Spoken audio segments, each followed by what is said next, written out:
Abra sua Bíblia comigo em primeira carta de Pedro. 1 Pedro.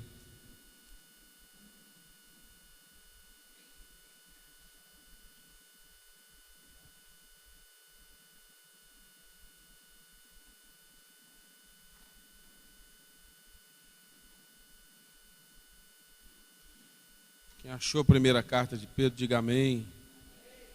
Ainda estou procurando. Abra aí, por favor. No capítulo 1, a partir do versículo 13.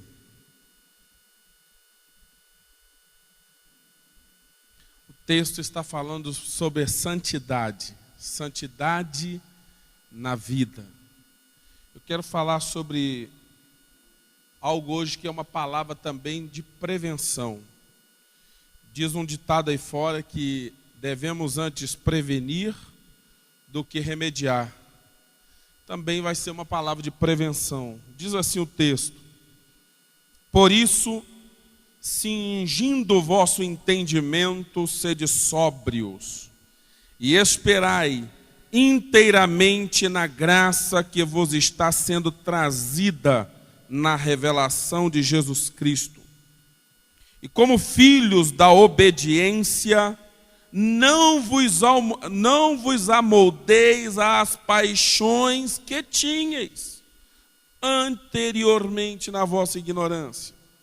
Pelo contrário, segundo é santo aquele que vos chamou, tornai-vos santos também vós mesmos, em todo o vosso procedimento, porque está escrito: sede santos, porque eu sou santo.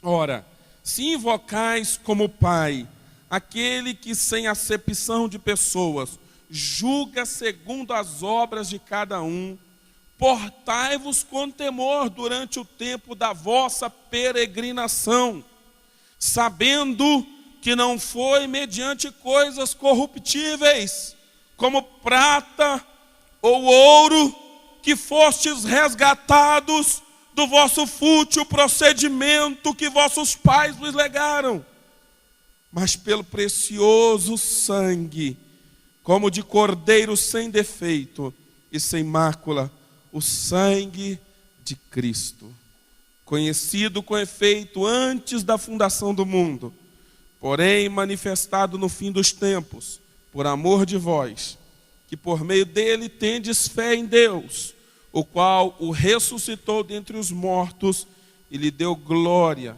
de sorte que a vossa fé e esperança estejam em Deus. Aleluia.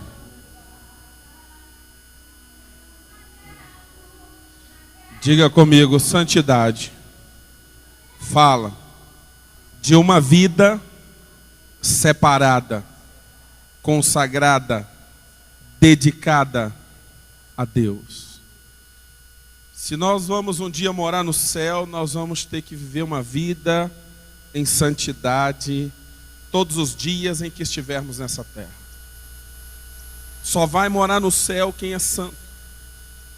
O mais ou menos santo vai morar no céu. E quem lê a palavra, quem conhece a Deus, sabe que o mais ou menos santo não vai morar no céu.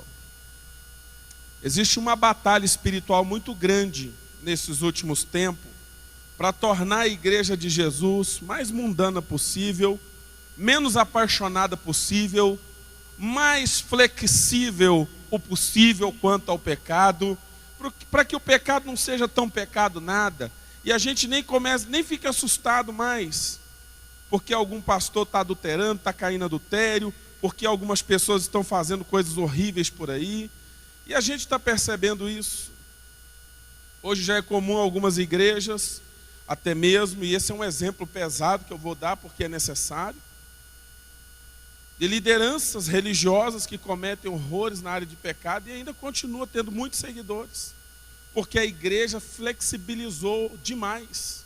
Eu não estou falando de uma pessoa que mudou, que se arrependeu, que decidiu passar por disciplina. Eu estou falando de pessoas que continuaram naquela rebelião contra Deus, não aceitaram ser corrigida, não houve humilhação, não houve arrependimento, não houve conserto, não houve uma postura como a de Davi, de maneira alguma. Mas ainda continua sendo seguido por muitos. Nós vemos nossas lideranças políticas roubam terrivelmente da nação, e é preciso fazer um projeto de lei para dizer não à corrupção, que pessoas que têm uma história de corrupção não deveriam entrar na política de novo. E eles entram e ganham, sim ou não? Porque nós estamos acostumados com o errado. Nós estamos nos tornando pessoas passivas diante daquelas coisas que jamais deveríamos ser. A igreja está ficando tão normal, tão comum, que em alguns casos, viver uma vida amasiado, anos e anos dentro da igreja, não é mais pecado. Se a pessoa não conserta, se a pessoa está debaixo de vícios, se a pessoa mente, se a pessoa é inimiga de outros dentro da igreja, acha que isso não dá em nada. Isso tudo é pecado. Isso tudo impede uma pessoa de ser santa. Uma vida separada para Deus não é só evitar a idolatria, não é só evitar a prostituição, não é só evitar o roubo, não é só evitar um cigarrinho, não é só evitar a bebida alcoólica, mas é uma vida que de fato é guiada pelo Espírito Santo. Uma pessoa que teme a Deus, que sabe que eu não posso guardar mágoa, rancor no meu coração, eu não posso praticar aquele espírito de revolta, de ira e ser vingativo contra o meu próximo. E principalmente dentro de casa, porque é dentro de casa que essas coisas, na maioria das vezes, elas acontecem com mais frequência. Dentro de casa, no casamento, com filhos e filhos para com os pais, na maioria das vezes a coisa parece que toma uma proporção maior. Mas o respeito começa em casa, o amor começa em casa, o perdão começa em casa, o verdadeiro cristianismo começa em casa. Porque na igreja a gente pode esconder das pessoas, mas dentro de casa não. O texto está falando sobre santidade. E o texto está falando também sobre o sacrifício de Jesus. E às vezes eu fico pensando, qual é o valor que tem o sangue de Jesus para nós, os crentes? Que valor tem o sacrifício de Jesus para nós, a igreja? Porque a gente ainda é capaz de, num dia de Copa, a Copa das Confederações veio domingo passado, eu liguei para alguns amigos meus e as igrejas estavam vazias. E eu fico preocupado me perguntando, para onde estamos indo? Que tipo de cristãos nós somos? E se aqui nessa igreja tivesse um culto só, e fosse acontecesse isso aqui, eu ia dar uma lambada em vocês hoje. Não importa se vocês quiserem sair da igreja ou ficar sozinho. A igreja não é minha. Deus está acreditando que eu vou fazer aquilo que Ele faria, ensinar vocês o caminho certo dEle. Eu não tenho que ensinar você do jeito que eu acho, mas do jeito que Deus diz. Você pode imaginar que pessoas deixaram de ir para o culto, adorar a Deus, por causa de um jogo? Graças a Deus que aqui não aconteceu isso. Se você foi essa pessoa, você foi reprovado na sua adoração. Você trocou o santo pelo profano. Um jogo que muitas das vezes pode estar sendo comprado ou vendido. E todo mundo sabe que isso é possível e isso já não é mais algo assim que está escondido, não. Mas há uma ilusão e há uma idolatria também no coração da igreja. E a pergunta é: qual é o valor que nós temos dado a Jesus? Qual é o valor? Essa é a real pergunta. Que damos a Deus, que damos às coisas de Deus. Qual é o real valor? Porque se o jogo acontecesse hoje e fosse no horário do seu culto, o que você faria? Viria para o culto adorar a Deus ou ficaria em casa assistindo o jogo? Essa é uma pergunta que a gente precisa fazer. Santidade em todas as áreas. Diz o texto no verso 14: como filhos da obediência, não vos amoldeis às paixões que antes vocês tinham na vossa ignorância.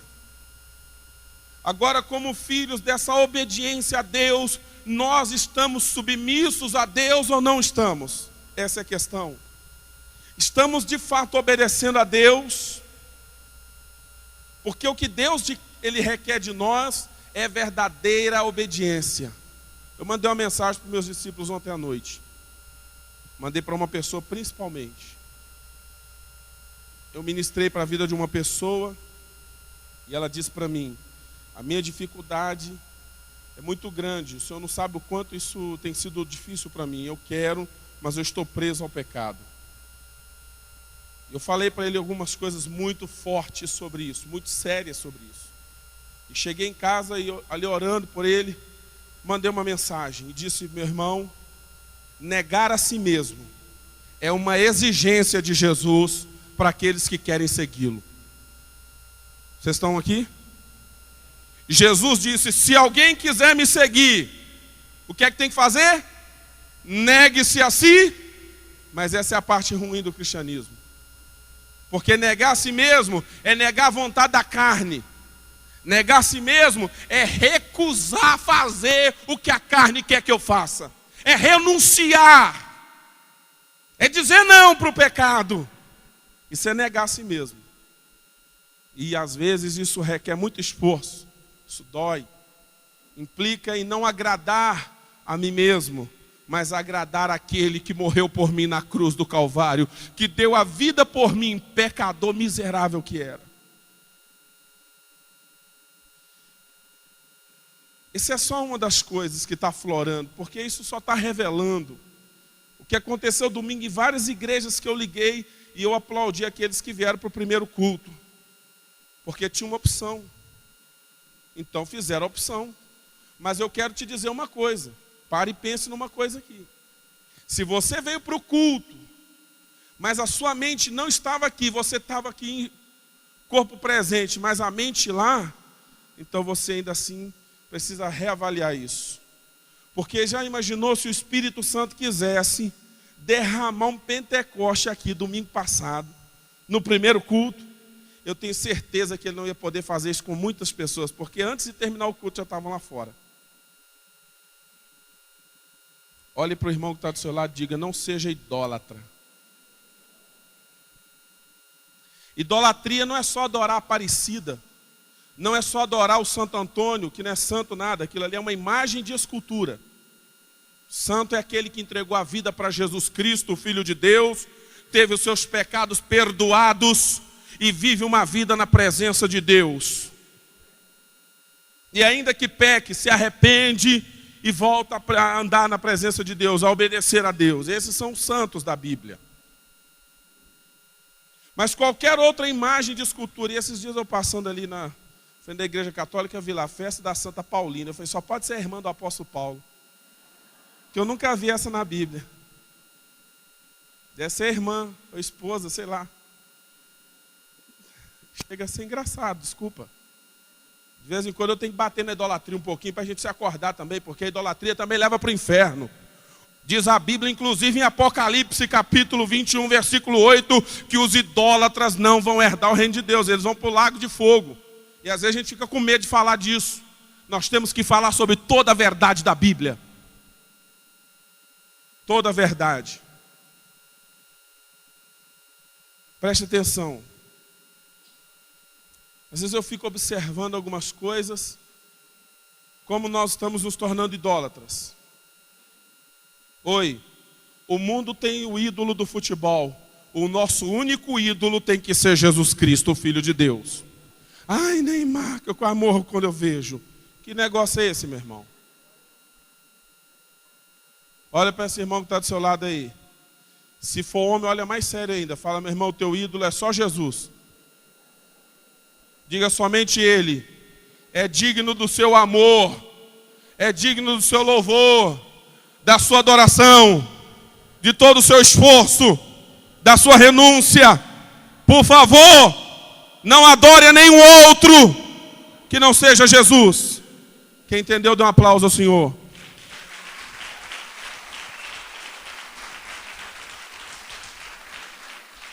O Brasil tem um ditado que diz que é o país do futebol. Isso aí já ficou para trás há muito tempo. Esse é o país da adoração. Esse país tem um Deus, e o nome desse Deus é Yeshua HaMashiach, Jesus Cristo, o Messias. Ele é o dono dessa nação, e nenhum espírito espírito de Olimpos, nem um espírito da Grécia antiga, adoradores de Zeus, vão trocar isso não. Jesus Cristo continua sendo o dono desse Brasil. Porque algumas pessoas nem se dão conta de que essa situação dos jogos, isso nasceu lá na Grécia. E era adoração aos deuses gregos. Os jogos eram em honra, em louvor, em homenagem aos deuses gregos. Inclusive, rolava muito sangue. Porque entre os jogos existiam as mortes, as lutas dos gladiadores. Isso é bem desde antes de Cristo. E cada um pegava ali firme com o seu Deus, né? Fazia a sua fezinha e ia lá para as arenas, para os esportes. Nada contra esporte. O problema disso é quando isso tem mais valor para nós. Guarde o que eu estou falando. Quando isso tem mais valor para nós do que as coisas de Deus. Se algum dia você trocou o culto ao Senhor que seja, mas tem culto todo dia quase. Pois nesse dia, se você tinha um culto para ir, e um jogo de futebol, ou qualquer outra coisa que seja banal, que não tenha um valor eterno, que não tenha o peso do sacrifício de Jesus Cristo, você foi um idólatra, pecou contra Deus, trocou o que é santo por algo profano.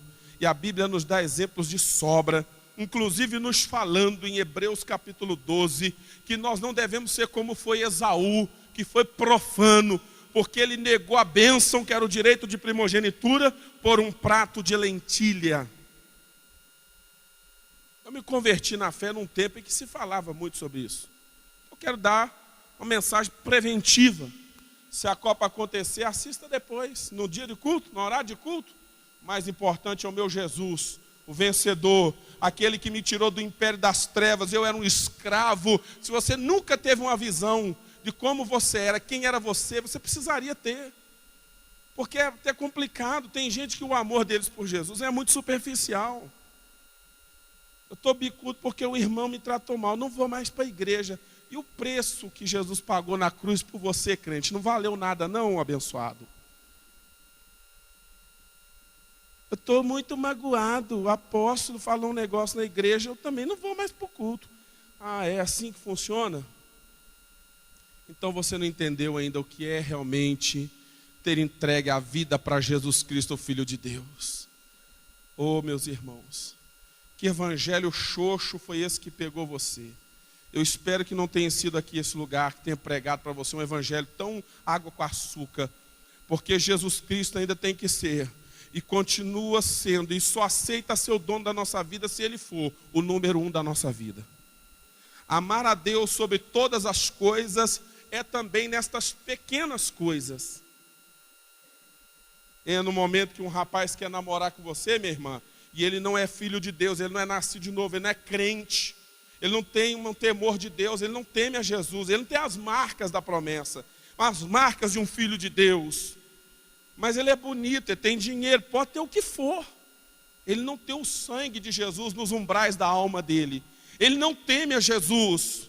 E você diz para ele, olha, você é muito bonitinho, dá até vontade de casar. Mas não vai dar não, filho. Vai dar não, porque eu amo mais Jesus do que você. Quem sabe você um dia se encontra com Jesus. E quem sabe, se for o plano de Deus, a gente se tromba por aí fora e acaba se casando. Mas no momento não. No momento eu continuo amando a Jesus, servindo a Jesus. E se eu tiver que ficar solteira, fazer parte do SSA, do SAA, solteira até o arrebatamento, eu vou ficar. Mas eu não vou negociar meu Jesus com nada não. Mas tem umas que quando passa dos 30, entra no desespero, dá tiro para tudo quanto é lado. Não pode ver um sujeito aparecer que nem...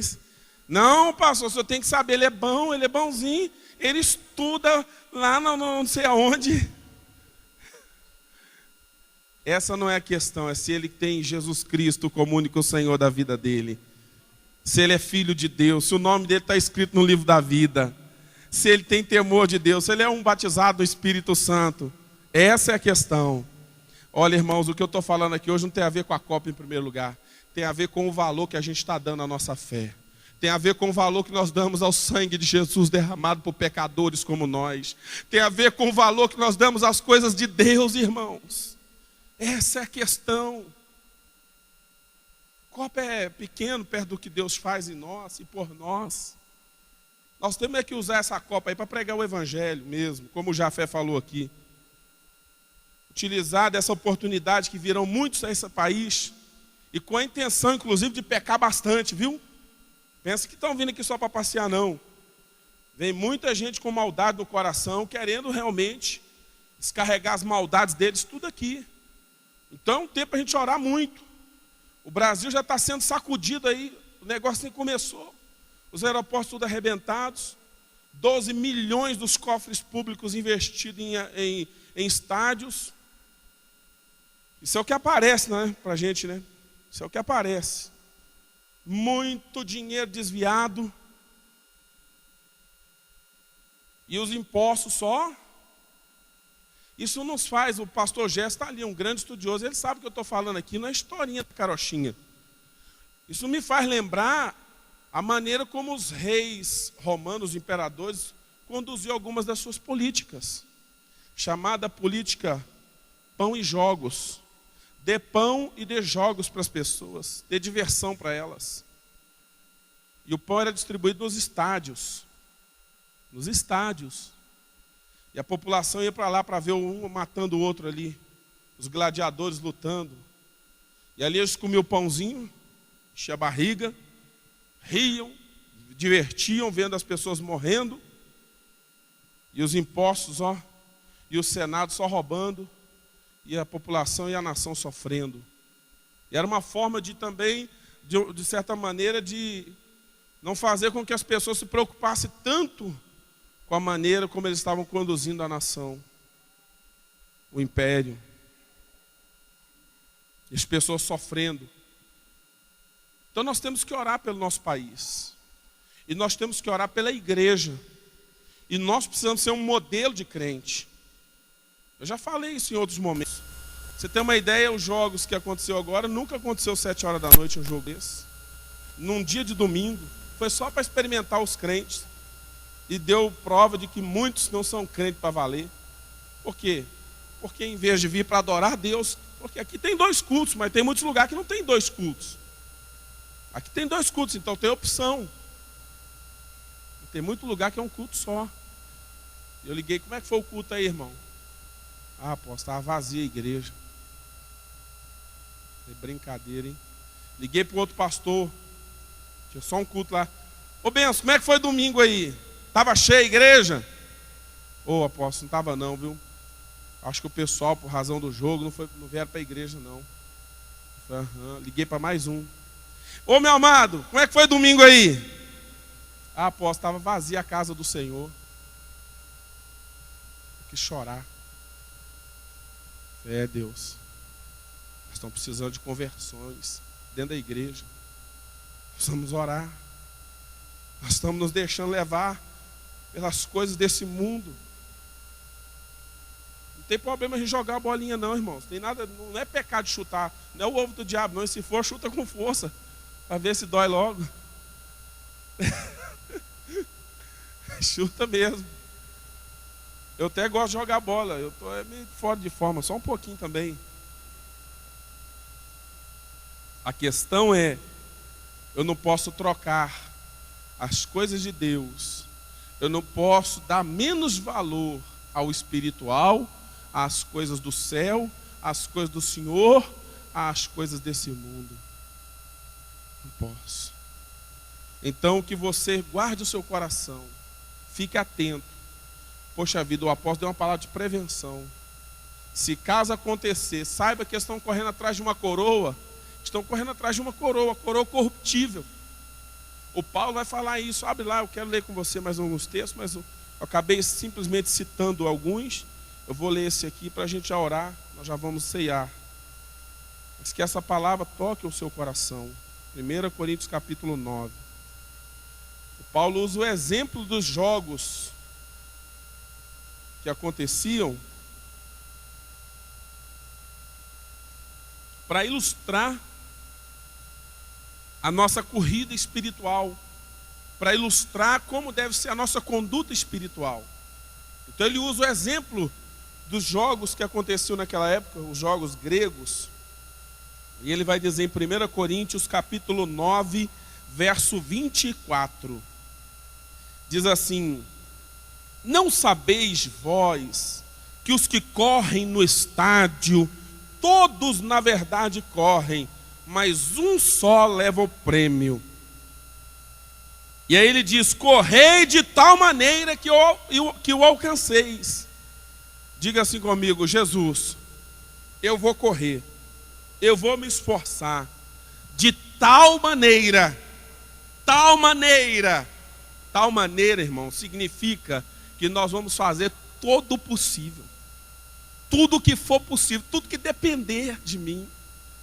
Eu não vou me deixar distrair por nada. Isso que significa de tal maneira. É para resumir. Ele diz: corra de tal maneira, corra como ninguém, se esforça ao máximo como ninguém, para que você alcance o prêmio. E ele diz no versículo 25, todo atleta, então ele usa o exemplo de um atleta agora, em tudo se domina. E ele diz mais: aqueles, dando exemplo de quem corre no estádio para alcançar a coroa corruptível, ele diz: eles correm para alcançar a coroa corruptível, mas nós corremos para alcançar a incorruptível. Você sabe qual que era o prêmio do ganhador dos jogos que aconteceu na cidade de Olímpia, celebrado aos deuses do Olimpo? Você sabe qual era o grande prêmio? Era uma coroazinha de oliveira, de ramo de oliveira, que iria murchar. E Paulo fala: essa coroa que eles recebem, isso vai acabar. No outro dia já está tudo murcho. Mas nós não, irmãos. Paulo está dizendo: nós estamos correndo para alcançar uma coroa que não vai se murchar. Ela é incorruptível, ela não vai se corromper, não vai se corroer, não vai se deteriorar. Isso fala da coroa da salvação. E ele vai usar mais um exemplo. Ele diz: e assim eu corro, assim corro também eu, não sem meta. Então tem uma meta clara na sua vida. A meta, em se tratando do que eu estou falando aqui hoje, é realmente viver uma vida para a glória de Deus nessa terra. Querido, glorifique a Deus nessa terra. Seja uma pessoa que dê um testemunho tal, que as pessoas olhem para você e digam: eu quero ser como aquela pessoa. Busque o prêmio da soberana vocação de Deus em Cristo Jesus, que é a vida eterna. Tenha essa meta para a sua vida, porque alguns já se perderam. Que você não venha se perder. E ele diz: eu corro não sem meta, e luto não como deferindo golpes no ar. Verso 27, e ele diz: mas esmurro o meu próprio corpo e o reduzo à servidão, para que, tendo pregado a outros, não venha eu mesmo a ser desqualificado. Então Paulo está falando de um esforço, inclusive de esmurrar a sua própria carne, de não ceder para o seu eu, para a sua carne. Eu esmurro meu corpo, eu reduzo o meu corpo à servidão, à submissão a Deus, a Cristo. Quem manda não é a minha carne, quem governa não é a carne, quem governa é o Espírito. Para que, inclusive, quando eu falar para as pessoas, elas possam ver em mim o modelo, o exemplo. Que o mundo veja que a igreja de Jesus continua apaixonada por Ele. Que o mundo, ao olhar para nós, saiba que a igreja de Cristo tem um dono somente, tem um amor maior somente, tem um só Senhor, e o nome dele é Jesus Cristo, Filho de Deus. Se em algum momento você, pelo menos como discípulo aqui, for provado entre Deus e alguma coisa dessa terra, o exemplo do futebol foi um exemplo, mas tem várias situações, entre mentir no trabalho, porque alguns patrões dizem: não, diga que eu não estou quando está. E aí você vai mentir? Não, diga para ele, fale você: eu não vou mentir, eu vou lhe mandar embora. Pode mandar, mas eu não posso negar a minha fé, eu não posso mentir, eu não vou comungar com o seu pecado. Eu sou da verdade, sou da luz. Eu não vou mentir. Inclusive, a sua empresa vai ganhar muito comigo, porque eu não vou roubar também. Porque eu temo a Deus. Agora, se quiser me mandar embora, faça isso, fica à vontade. Deus vai me abrir uma outra porta. Melhor ainda. Quem vai perder não sou eu, quem vai perder é o Senhor. Quem vai perder é a empresa. Quer perder uma pessoa que poderia trazer a bênção de Deus para esse lugar. E o justo, diz a Bíblia, ele abençoa a sua cidade. O justo, ele abençoa o lugar onde ele trabalha. Ele abençoa o lugar onde ele vai, onde ele está. Pedro diz: sejam santos. Não se deixem voltar ao molde do mundo.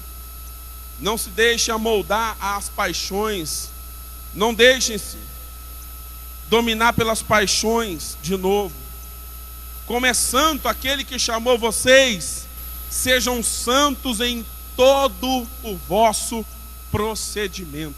Tem algum procedimento seu que não é santo, que não glorifica Deus? Deus está te dizendo: mude essa maneira sua de ser. Mude isso. Mude isso em nome de Jesus. Ele está dizendo para nós, porque nós devemos saber disso. Sabendo disso, não foi com coisas corruptíveis, como prata ou ouro, que fomos resgatados do nosso fútil, enganoso e vão procedimento, modo de viver, mas foi com o precioso sangue de Cristo. Você foi trazido para uma nova vida, uma nova realidade. Os nossos valores são outros. Você sabe por que os Estados Unidos têm sofrido muito hoje? Porque a nação americana era uma nação cujos valores eram valores cristãos, fundada sobre os princípios de Deus. Havia uma geração nos Estados Unidos, uma geração dos mais antigos, do Billy Graham e daquele pessoal mais antigão lá, que na escola dele, na escola secular, eles estudavam a Bíblia. Eles liam a Bíblia na escola. Eles oravam. Pessoas eram tocadas pelo Espírito Santo nas escolas. Sabe o que faz nas escolas hoje? Eles trocam um tiro, matam. Sabe por quê? Porque a Bíblia não é bem-vinda mais nas escolas. Para você evangelizar em alguns estados americanos, você tem que evangelizar às escondidas. Sabe por quê? É proibido pregar na rua. Não pode não. Aqui não. E por isso as pessoas matam umas às outras, sol quente, na rua. Uma nação que valorizava, os presidentes eram homens tementes a Deus. Muitos deles. Homens que conheceram a Deus, que oravam pela sua nação. Valorizava isso e não valoriza mais. E cada dia a gente vê a nação se degradando, se destruindo. A nação declinando, deixando de crescer, de avançar. Sabe por quê? Porque todo povo que coloca Deus em segundo plano, ele vai perder tudo aquilo que construiu. Você já viu a história dos desviados? Desviado é tudo igual. Toda pessoa que se desvia, mais cedo ou mais tarde, ela começa a perder. Ela tem perdas pessoais, perdas familiares. Ela perde o que construiu. Lembra do filho pródigo? Perde riqueza, perde saúde, perde alegria, perde prosperidade. Sabe por quê? Porque Jesus não é mais o número 1 da vida dela. Sabe o que é idolatria? É tudo aquilo que eu coloco na minha vida em primeiro lugar. Idolatria é qualquer coisa que eu dou mais valor do que as coisas de Deus. É um ídolo. Isso é idolatria. É colocar Deus em segundo. Isso é idolatria. Qualquer coisa que eu amo mais do que a Deus é idolatria. E idolatria é pecado. A Bíblia diz: não terás outros deuses diante de mim. Só o Senhor é Deus. Que se levante a geração de Elias para declarar: só o Senhor é Deus. Só o Senhor é Deus. Feche os seus olhos. Ore a Deus diante dessa palavra. Ore a Deus diante dessa palavra. Faça uma oração sincera. Deixe o Espírito guiar você. Faça uma oração diante do que você aprendeu. Fale com Deus.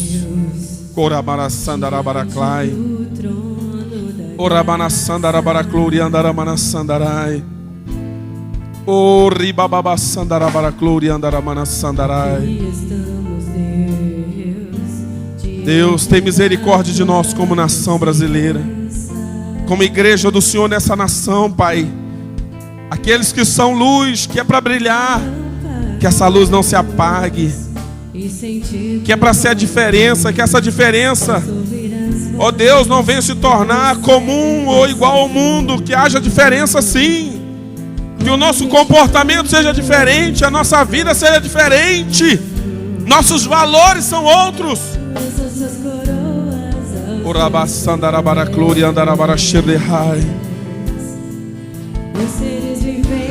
De Jesus, dia e noite, noite e dia. Qual o valor que você dá ao sangue de Jesus? Qual o valor que tem Jesus para você? Se tem algum pecado entre o homem e Deus, o pecado tem que sair, para que a glória de Deus venha. Se tiver alguma coisa entre o seu relacionamento com Deus, essa é a hora de renunciar, negar a si mesmo. É uma exigência de Jesus para aqueles que querem segui-lo. Rabassandaraba glória andaramana sandarai. Oh, rabacanda sorocoromana sandarai. Você vai ceiar daqui a pouco na presença de Deus. Se ainda há alguma coisa entre você e Deus, quem sabe hoje é o dia disso cair por terra. Quebra esse ídolo, joga isso por terra, renda-te totalmente ao Senhor, entregue o teu caminho a Ele, confie nele e o mais Ele fará.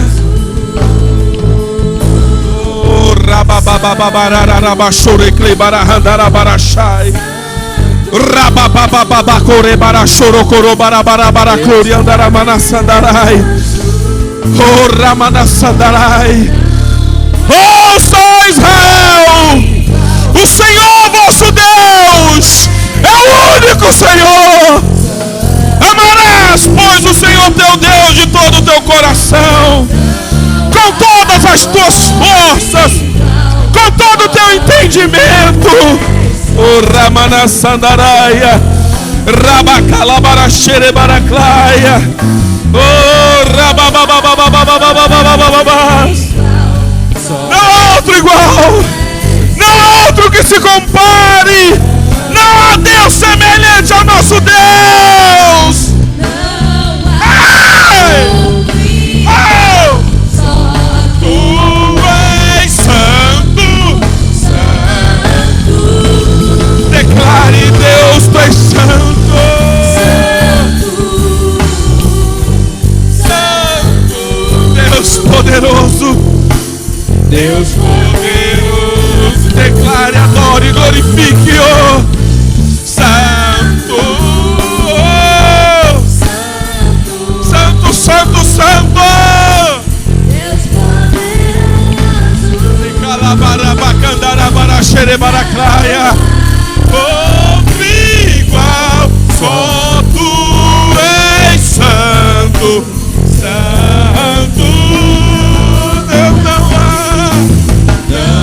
há outro igual, só tu és santo. Rabassandarabara glória andarabara xerehai, rebacandaraba sorocoromana sandarai. Oh Espírito Santo, queremos declarar que tu és bem-vindo neste lugar. Tu és o nosso único Senhor, Deus da nossa vida. Nós te amamos acima de todas as coisas. Tu és o nosso Deus. Aleluia! Oh! Deus poderoso, santo, Ele é santo. Sede santos, porque eu, Senhor vosso Deus, sou santo. Santos sereis em todo o vosso procedimento. Oh, Ramana Sandarai. Santo, Deus poderoso.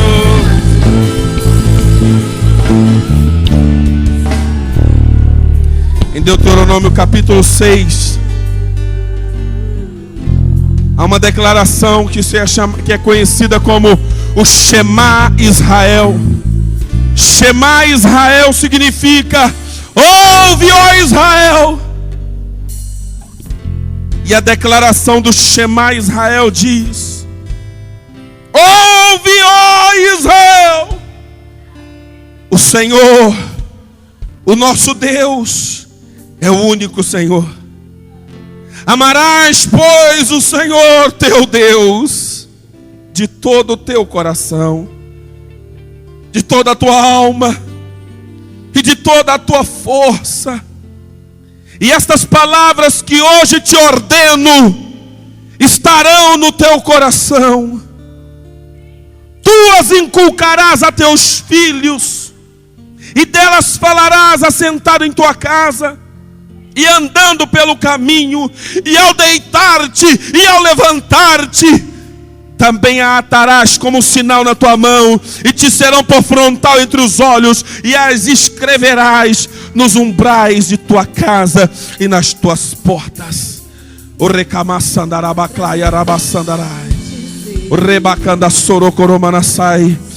Senhor vosso Deus é o único Senhor.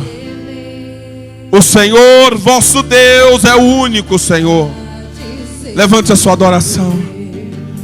Levante a sua adoração.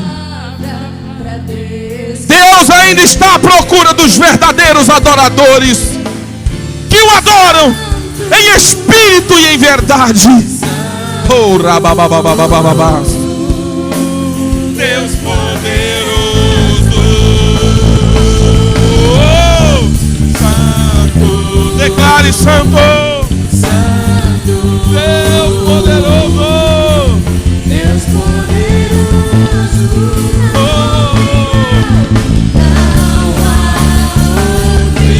igual, Só tu és santo, santo. Não há outro igual. Só tu és santo, Jesus. Santo. Não há.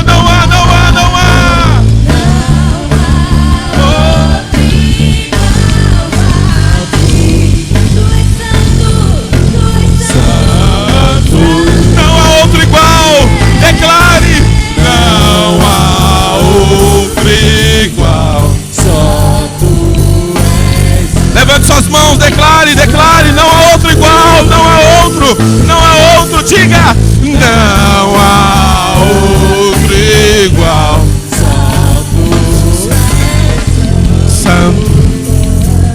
Santo, santo, santo. Adore. Os serafins o adoram dizendo santo. Nos unamos aos serafins, declare santo. Recabara sandarai. Ele é santo, Deus poderoso.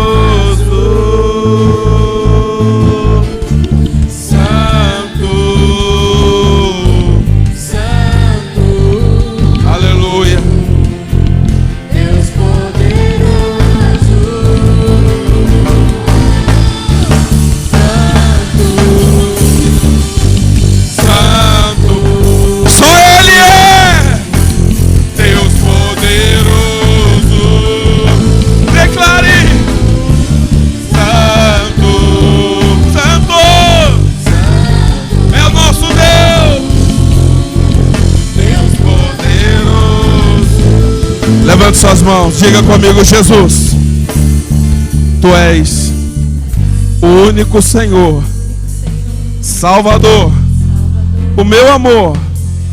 Tu és o meu Deus. Eu não tenho outro Deus. Se eu tenho o Senhor, que outro bem preciso? Eu tenho tudo. Tu és o maior tesouro, o maior presente, a maior riqueza que alguém pode ter.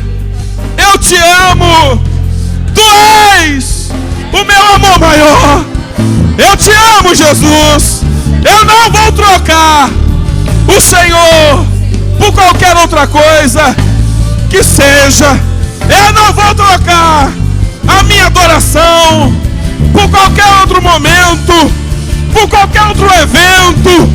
Jesus, tu és o número 1 da minha vida. Oh, rababarararabacararababás. Oh, rababababababás. Santo. Levante as suas mãos, adore, glorifique, faça alguma coisa. Saia do natural. Faça melhor do que as torcidas organizadas. Levante a sua voz. Levante a sua voz. Levante as suas mãos. Solte a sua adoração.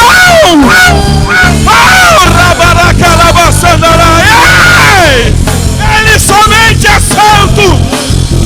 Não há outro igual. Oh, derrame lágrimas por Jesus. Vale a pena. Derrame lágrimas. Faça alguma coisa. Se esforce como um atleta de Cristo na sua adoração. Oh, rabacandarabaclaia. Não há outro igual. Não há. Não, nunca houve. Aleluia.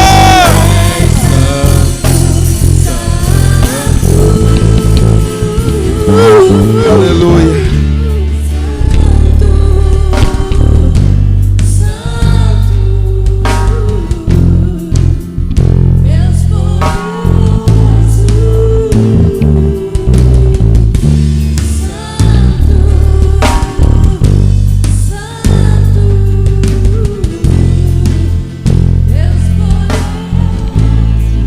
Não troque Jesus por nada.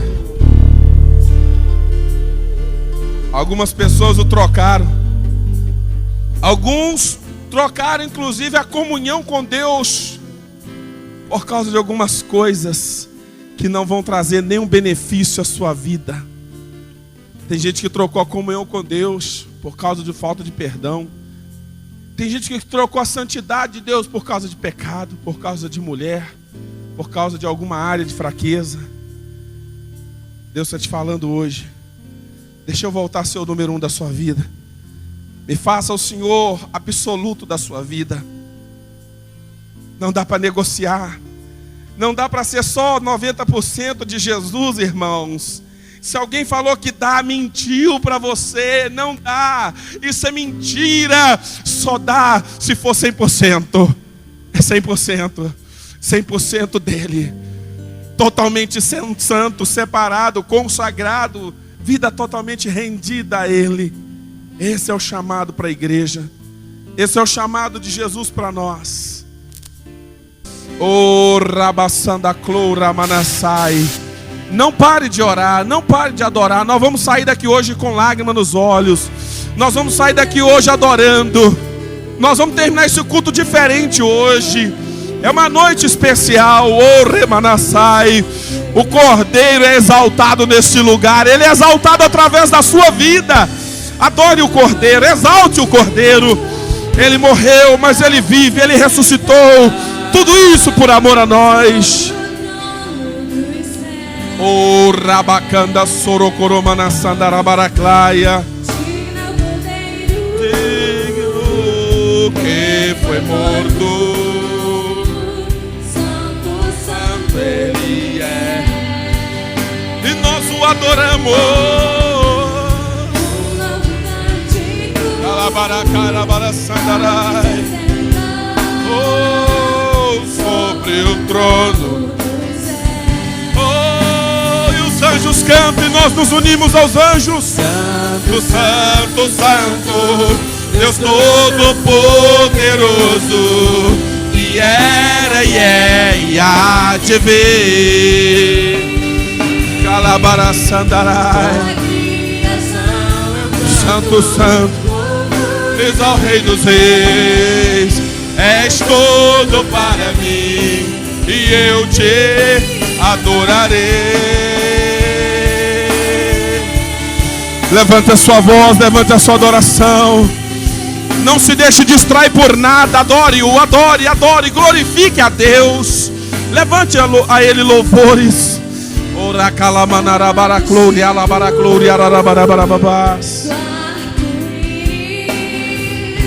Som de trovão, luzes, relâmpagos,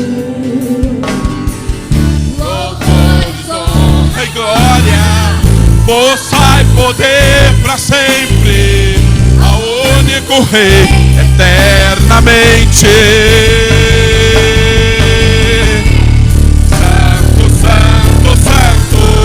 Deus Todo-Poderoso. Oh, aleluia! Com a criação eu canto louvores ao Rei dos Reis. És todo para mim e eu te adoro. Levante a adoração. Oh, Rabacandarabaçandarai, Queremanarabacandarabacaya, Perecalabarabacai.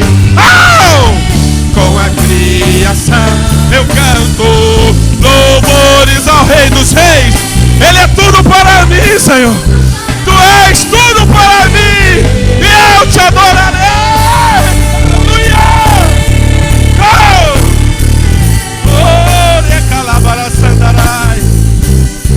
Eu te adorarei. Oh, maravilhado, extasiado, eu fico a ouvir teu nome, Jesus, Jesus, Jesus.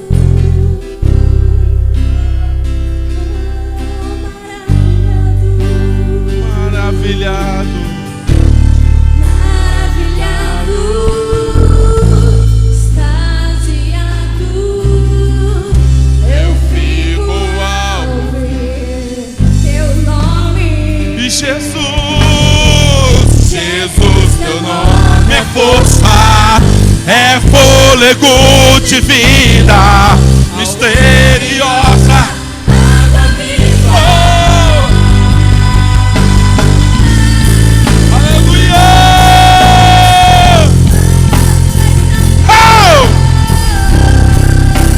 Se esse é o seu melhor, glória a Deus. Se esse é o seu melhor, é a sua melhor adoração ao Cordeiro vivo, glória a Deus. Se não é Deus, seu melhor para Deus. Aleluia! Aleluia!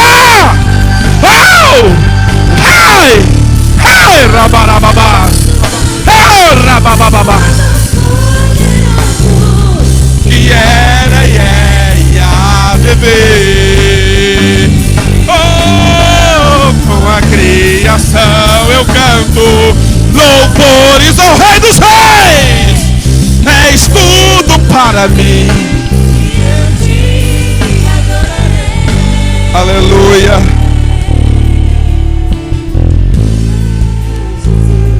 Eu te adorarei. Eu te adorarei.